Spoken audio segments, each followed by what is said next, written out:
वर्ण विचार। बच्चों, आप सब जानते हैं कि प्रत्येक मौखिक भाषा को लिखित स्वरूप में व्यक्त करने के लिए कुछ चिन्हों का प्रयोग किया जाता है, जिन्हें वर्ण अक्षर कहते हैं। अतः वर्ण की परिभाषा है: मौखिक भाषा की सबसे छोटी ध्वनि, जिसके टुकड़े खंड नहीं किए जा सकते, वर्ण अक्षर कहलाता है। जैसे बालक शब्द में प्रयुक्त वर्ण हैं ब, आ, ल, अ, क, अ। वर्णमाला। वर्णमाला का शाब्दिक अर्थ है वर्णों की माला अर्थात वर्णों का समूह। प्रत्येक भाषा की अपनी एक वर्णमाला होती है जिसमें उस भाषा के वर्णों को एक निश्चित क्रम में रखा जाता है। अतः वर्णमाला की परिभाषा है: वर्णों के व्यवस्थित समूह को वर्णमाला कहते हैं। हिंदी भाषा की वर्णमाला इस प्रकार है: स्वर अ, आ, ई, उ, ऊ, री, ए, ओ, औ, अयोगवाह, अ, अ। व्यंजन। क वर्ग क, ख, ग, घ, द। च वर्ग च, छ, ज, झ, न्य। ट वर्ग ट, ठ, ड, ढ, ण। त वर्ग त, थ, द, ध, न। प वर्ग प, फ, ब, भ, म। अंतःस्थ य, र, ल, व। ऊष्म श, श, स, ह। पंचम वर्ण।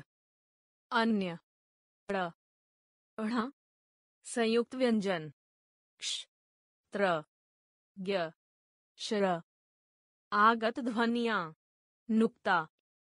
हिंदी वर्णमाला में 52 वर्ण हैं, जिनका प्रयोग देवनागरी लिपि में किया जाता है। वर्ण के भेद। उच्चारण और प्रयोग के आधार पर हिंदी वर्णमाला के 2 भेद हैं: वर्ण अ, स्वर। व्यंजन। एक स्वर जिन वर्णों के उच्चारण में हमें किसी अन्य वर्ण की सहायता नहीं लेनी पड़ती तथा हमारे मुख की वायु बिना किसी रुकावट के बाहर निकलती है, उन्हें स्वर कहते हैं। हिंदी वर्णमाला में स्वरों की संख्या 11 है: अ, आ, ई, उ, री, ए, ओ, औ। स्वरों के भेद। उच्चारण के आधार पर स्वरों के 3 भेद हैं: स्वर, ह्रस्व स्वर, दीर्घ स्वर, प्लुत स्वर। एक ह्रस्व स्वर जिन स्वरों के उच्चारण में सबसे कम समय 1 सेकंड का 5वां भाग अर्थात 1 मात्रा का समय लगता है, उन्हें ह्रस्व स्वर कहते हैं। हिंदी वर्णमाला में इनकी संख्या 4 है: अ, ई, उ, री। 2 दीर्घ स्वर जिन स्वरों के उच्चारण में ह्रस्व स्वर से लगभग दुगना समय 2 मात्रा का समय लगता है, उन्हें दीर्घ स्वर कहते हैं। इन्हें संधि स्वर भी कहा जाता है क्योंकि ये 2 स्वरों के मेल से बनते हैं। हिंदी वर्णमाला में इनकी संख्या 7 है: अ, आ, ई, उ, ऊ, अ, ई, अ, ए, अ, उ, ओ, अ, ओ, औ। 3 प्लुत स्वर जिन स्वरों के उच्चारण में ह्रस्व स्वर से 3 गुना 3 मात्रा का समय लगता है, उन्हें प्लुत स्वर कहते हैं। इनका प्रयोग किसी को पुकारते समय किया जाता है। इनकी पहचान के लिए प्लुत स्वर के आगे ओम का अंक लगा दिया जाता है जिसका आशय है तिगुन समय, जैसे ओ ओम, अरे ओम, अरे ओ ओम। स्वरों की मात्राएं। स्वरों का प्रयोग हर स्थान पर अकेले नहीं किया जा सकता।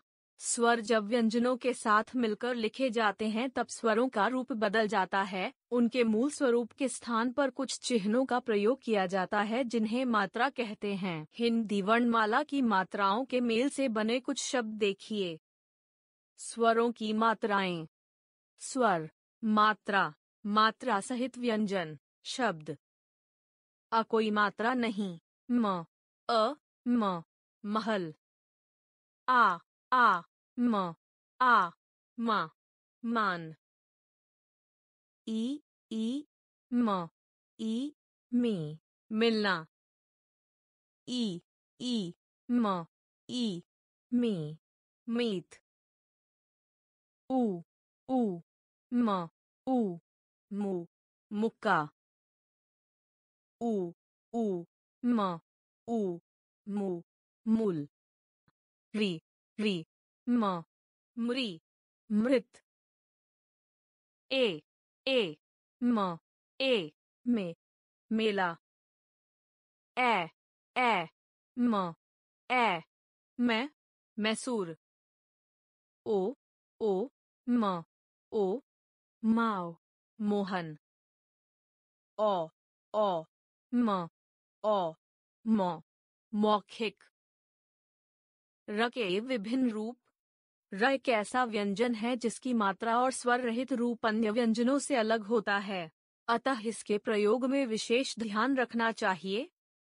1. जब र स्वर रहित र होता है तब यह शब्द में अपने से आगे वाले वर्ण के ऊपर लगाया जाता है। इसे रेफ र कहते हैं, जैसे र व रव पर्वत र य र्य सौंदर्य र म रम कम। 2. जब र से पहले यदि कोई भी स्वर रहित व्यंजन हो तब र उसके पैरों में नीचे की ओर लगाया जाता है, जैसे त र त्र पत्र प र प्र प्रदेश द र द्र समुद्र। 3.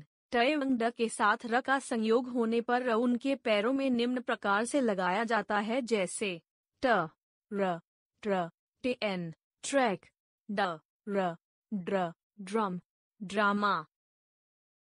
4. र में उ तथा उप की मात्राएं नीचे नहीं बल्कि र के पेट में लगाई जाती हैं, जैसे र उ रु रुपया रुचि र उ रु रूप रूठना। 5. श के साथ र का संयोग होने पर इसका रूप श्र हो जाता है, जैसे श्रम श्री श्रीमान आदि। 6. के साथ र का संयोग होने पर इसका रूप स्र हो जाता है, जैसे सहस्त्र स्त्री स्त्रावादी। अयोगवाह। हिंदी वर्णमाला में स्वरों और व्यंजनों के अतिरिक्त अंग अनुस्वार और अविसर्ग भी हैं। इन दोनों का प्रयोग स्वरों के बाद किया जाता है, जैसे प्रायः प्रातः तहंत मंत्र तंत्र आदि। वास्तव में ये न स्वर हैं और न व्यंजन। ये दोनों के बीच की स्थिति है, इसलिए इन्हें वर्णमाला में स्वरों के बाद और व्यंजनों से पहले रखा जाता है। 1. अनुस्वार अंग अनुस्वार का उच्चारण स्वरों के बाद किया जाता है तथा इसका उच्चारण नाक से किया जाता है। यह व्यंजनमाला के पांचों वर्ग क वर्ग, च वर्ग, ट वर्ग, त वर्ग, प वर्ग के अंतिम अक्षरों को बिंदु में बदल दिया जाता है, जैसे क वर्ग क, ख, ग, घ, द। च वर्ग च, छ, ज, झ, ञ। ट वर्ग ट, ठ, ड, ढ, ण। ट वर्ग त, थ, द, ध, न। प वर्ग प, फ, ब, भ, म। अंक अंक, मंजन मंजन, घंटा घंटा। हिंदी हिंदी। संबंध संबंध। 2. विसर्ग विसर्ग का उच्चारण ह के समान ही होता है। इसका चिह्न विसर्ग है।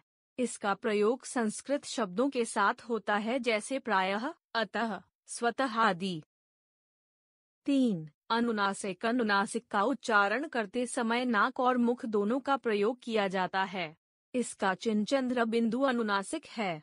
यह री को छोड़कर सभी स्वरों के साथ उच्चारित किया जाता है, जैसे अ आ ई ई ई उ ऊ ए ए ए ओ ओ औ औ। प्रायः चंद्र बिंदु अंग आ ऊ इन चार स्वरों पर ही नजर आता है।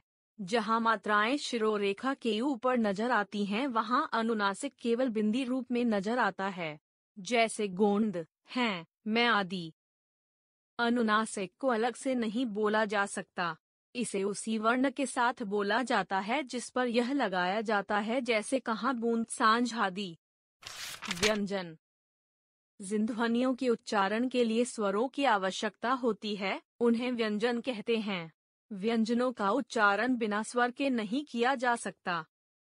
स्वरों की सहायता के बिना हम व्यंजन वर्ण को लिख तो सकते हैं, जैसे क, ख, ग, घ आदि, परंतु उच्चारित नहीं कर सकते। व्यंजनों के उच्चारण के समय हमारी श्वास वायु मुंह के किसी भाग, होठ, दांत, नाक, गले, तालु, मूर्धा आदि से टकराकर या रुककर बाहर आती है। अतः व्यंजन की परिभाषा है, स्वरों की सहायता से उच्चारित वर्णों को व्यंजन कहते हैं। हिंदी वर्णमाला में इनकी कुल संख्या 33 है, लेकिन कुछ विद्वान इसमें अन्यान व्यंजन ड़ तथा संयुक्त व्यंजन क्ष, त्र, ज्ञ, श्र को मिलाकर 39 मानते हैं। व्यंजन के भेद। व्यंजन के 3 भेद हैं। 1. स्पर्श व्यंजन, 2. अंतःस्थ व्यंजन, 3. ऊष्म व्यंजन।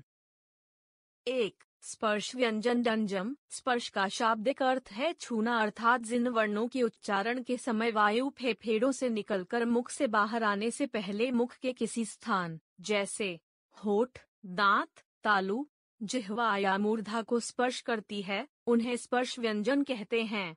हिंदी वर्णमाला में इनकी संख्या 25 है। उच्चारण स्थान के आधार पर इन्हें 6 वर्गों में बांटा जा सकता है।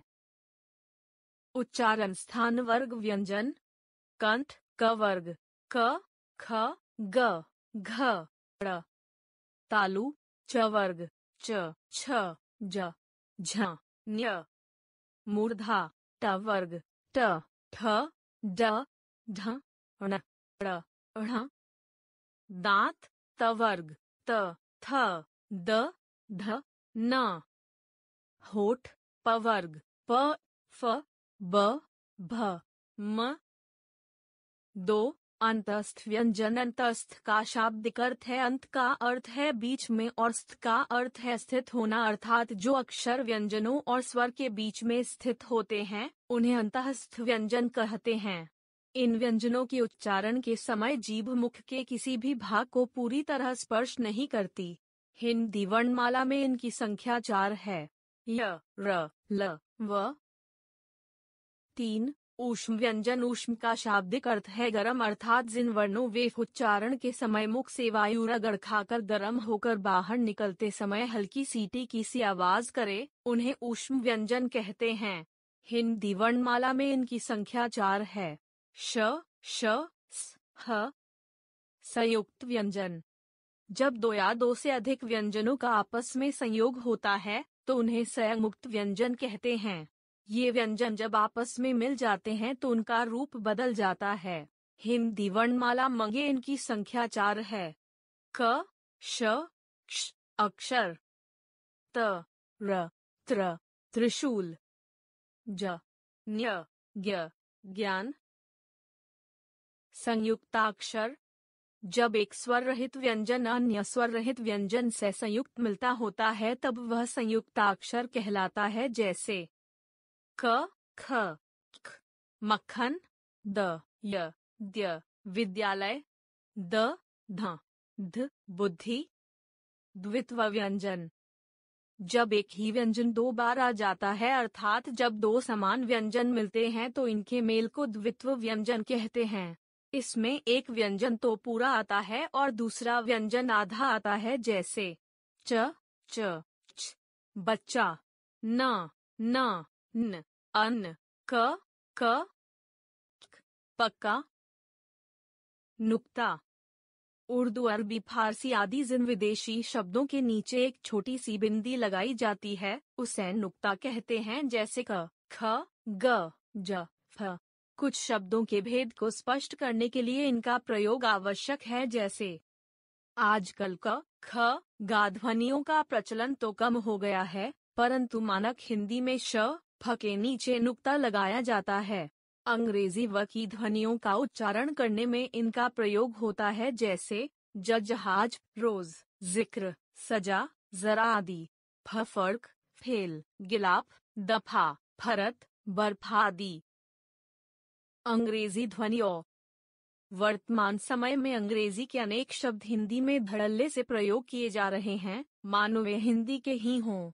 जैसे ball, doctor, form, God, hall, college आदि। खाना, भोजन, खाना, अलमारी की सेल्फ।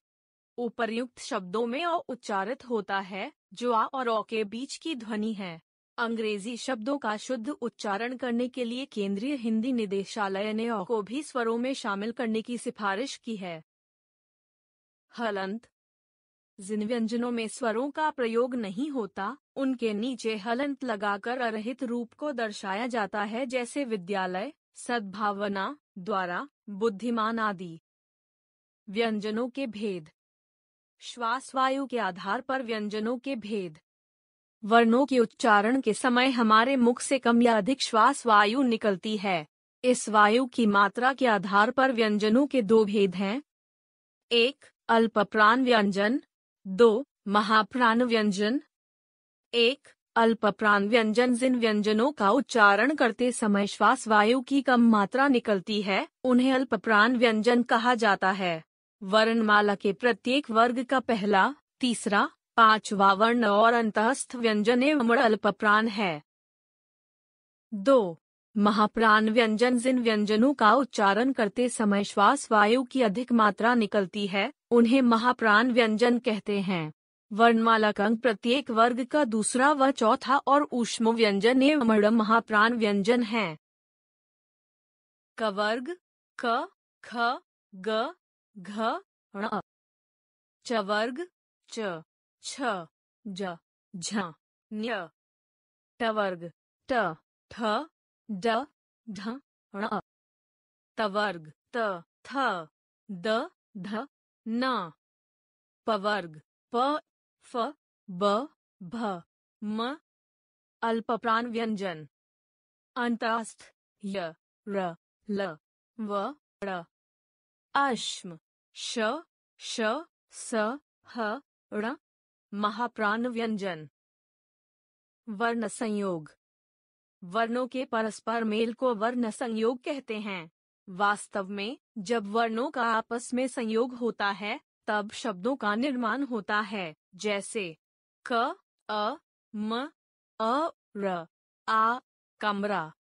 र, अ, म, अ, न, अ, रमन। श, अ, र, ई, र, अ, शरीर। प, र, अ, क, आ, श, अ, प्रकाश। वर्ण विच्छेद। वर्णों के सार्थक मेल से शब्द बनते हैं। जब शब्दों में प्रयुक्त वर्णों, स्वर तथा व्यंजन को अलग अलग करके लिखा जाता है तो उसे वर्ण विच्छेद कहते हैं, जैसे किताब। क, ई, त, आ, ब, अ। पैसा। प, ए, स, आ। रोटी। र, ओ, ट, ई। त्रिभुज। त, र, ई, भ, उ, ज, अ। हमने सीखा। भाषा की सबसे छोटी ध्वनि, जिसके और छोटे खंड न हो सकें, वर्ण अक्षर कहलाती है। वर्णों के क्रमबद्ध व्यवस्थित समूह को वर्णमाला कहते हैं। वर्ण के दो भेद हैं। 1. स्वर। 2. व्यंजन। स्वरों के उच्चारण में किसी वर्ण की सहायता नहीं लेनी पड़ती। इनकी संख्या 11 है। स्वरों के 3 भेद हैं। 1 स्वस्वर, 2 दीर्घ स्वर, 3 प्लुत स्वर। व्यंजन के उच्चारण में स्वरों की सहायता लेनी पड़ती है। इनकी संख्या 33 है। व्यंजन के 3 भेद हैं। 1 स्पर्श, 2 अंतःस्थ, 3 ऊष्म। श्वास वायु के आधार पर व्यंजनों के 2 भेद हैं। 1 अल्पप्राण, 2 महाप्राण।